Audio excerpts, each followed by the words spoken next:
I'd like to share with you a little bit about this charming little portrait that is in the 18th century dining room of Smith Castle, the Updike dining room.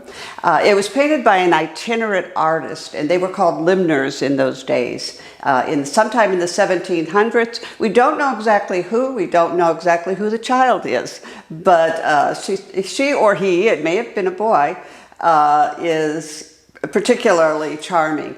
Limners, or itinerant artists in those days, would go from place to place, and they would sometimes paint signs, they would sometimes paint small portraits like this one, they'd do some other decorative type of work in exchange for maybe a bushel of corn or a few chickens. So it was rather a hardscrabble type of existence, but they made their way that way. They were generally self-taught artists. They had not had any formal training and had just come upon it because it was something that they liked to do particularly. This particular one has some interesting points to it. The way it would work for the itinerant artist is that during the off-season, when the weather was cold and they couldn't go around or couldn't get to the various plantations, they would prepare canvases in wherever they lived, and they would paint the torso part of the painting, just a generic type of thing. And in those days, both boys and girls wore dresses, so this, as I said, this could have been a boy or a girl. Then they would bring those canvases rolled up with them as they travel from plantation to plantation, and they would ask, would you like to have a painting done of your grandchild, of your child? And they would superimpose the head on the top. Now, limners were particularly conscious of wanting to have beautiful eyes. So you notice that this young person has blue eyes. And they also usually included some type of personal object. It might be a pet, it might be a toy. In our case, it's a little basket that the person is holding. So limners, these itinerant artists, would actually make their own pigments. They'd make their own paints, and they'd use whatever was available naturally. They might use crushed walnuts, they might use chicken bones, sometimes they use dirts and clays from the area. So those went into the portrait as well. So they would superimpose the head on the top of the torso, as we said. And in this case, you'll notice, if you look closely, that the neck is really not in proportion to the rest of the body. And that's how you can tell it was probably added later. But we absolutely love her, and she's part of our collection. All right, let me introduce you to Miss Elizabeth. It was hoped that a 2006 restoration and cleaning of this large portrait, which hangs in the stairwell at Smith Castle, would reveal some clues about its subject and art. It's pretty much of a mystery. There's a name handwritten over the folds of the sitter's dress that's been interpreted as both Miss Elizabeth Singleton and Miss Elizabeth Simpson, and it's suggested that the work might be that of artist Joseph Blackburn, but none of those things are known for sure. The portrait was donated to Smith Castle in 1960 by Norman Smith, who was the first president of the Comscussock Association.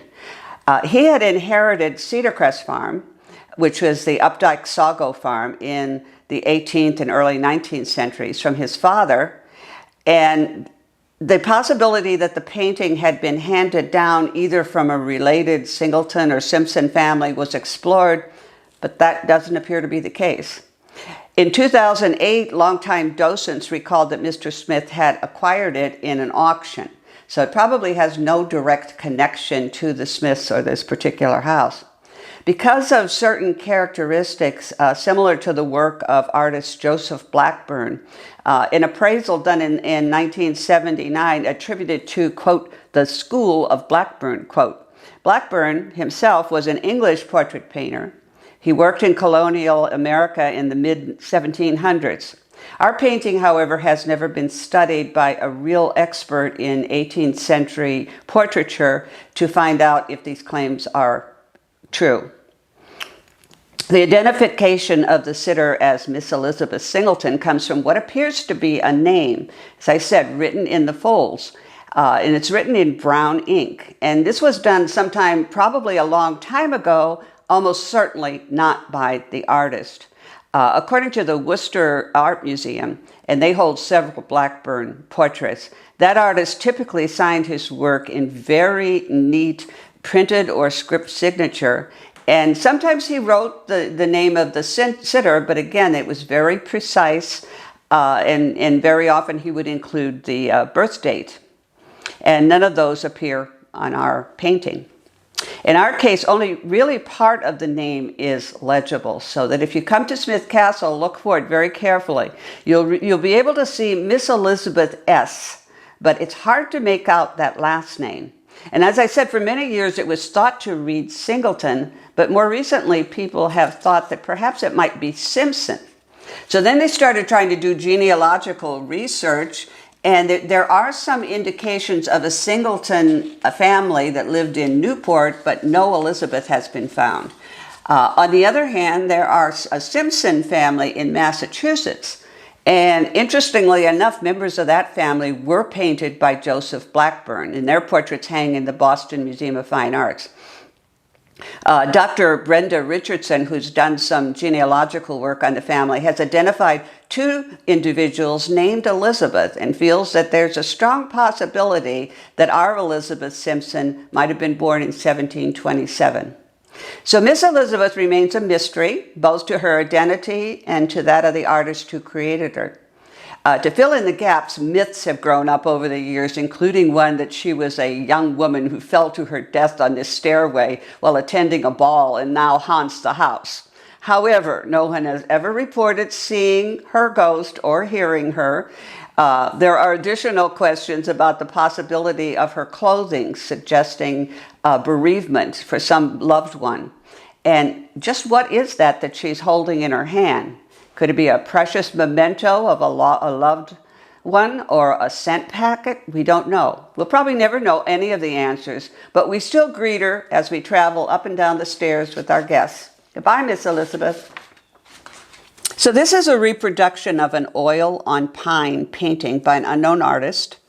The original, which now hangs in the Newport Historical Society in Newport, was an overmantel panel, much larger than our copy, which was removed from the house of John Potter. Our copy is about 1.5 feet by about 3 feet, so it's probably about 1/3 of the size of the original. Mr. Potter was a Quaker, slave owner, trader, lived in Nantucket, and was a friend of the Updikes. He lived from 1715 to 1787. Mr. Potter was found guilty of masterminding a colonial counterfeiting scheme, so that's a little bit of interest that goes with the picture. The painting consists of John Potter, who's the gentleman, of course, his second wife, Elizabeth Hazard, who was from a very rich plantation family, his sister Martha, his daughter Mary, and a young slave. There are various interpretations of the significance of the slave boy being included in the family portrait.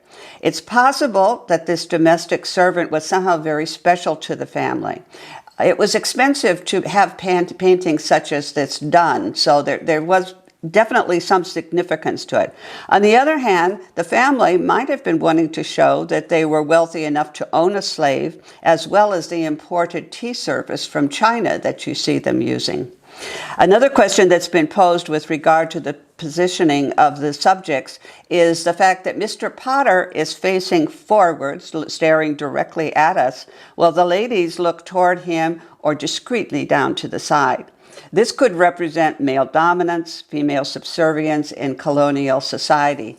The type of china, as I said, that they're using was imported from China, and it's similar to the one that we have displayed on the tea table here in the 18th century bedchamber.